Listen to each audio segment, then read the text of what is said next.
monumental group of the church. Considered one of the best churches in Madrid, you're facing a monumental complex, which walls tell us about the story of Valdemorillo. This church went through different stages of construction.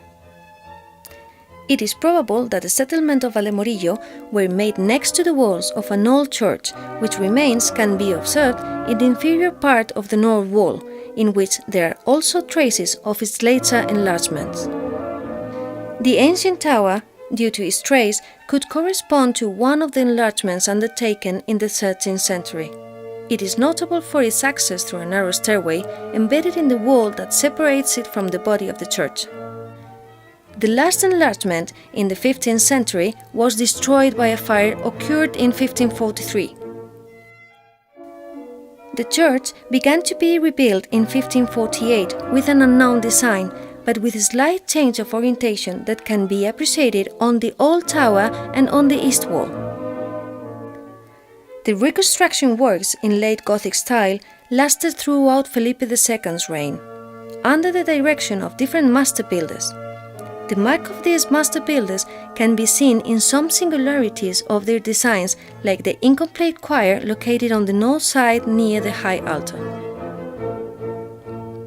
If we observe the keys of the naves of the ribbed vaults, we can discover symbols of the Passion of Christ and the Virgin: nails, pincers and hammer, crown of thorns, ladder, lilies, and in the keys of the vault of the choral inscription, ending in the year of Jesus, Joseph and Mary, 1601. The first buttresses appeared to discharge on them the pressure of the vaults and to be able to extend the church to widen it. The architect Bartolomé Elorriaga received the commission from the parish priest Pedro de Cardeña, the final project of the church that concludes with the construction of the main facade body or imafront in the Herreriano style. Elorriaga was a disciple of Juan de Herrera, the architect of the nearby monastery of San Lorenzo del Escorial, so our facade is very similar to the parish of El Escorial, although this one lacks a tower that was included in its original project. With the last monarch from House of Austria in 1676, date engraved on a corner tear, the sacristy was enlarged by adding a body under the old tower with chapter halls characteristics. At the church entrance there is a baptismal chapel which pile dates from the 17th century. The church served as a refuge for the residents of Valdemorillo when in 1705 the Austrian suitors' troops ransacked the town and destroyed part of its buildings. In the Civil War, during Brunete's battle, the church was used as a warehouse and kitchen by the Republican Army and burned much of the interior furniture and images.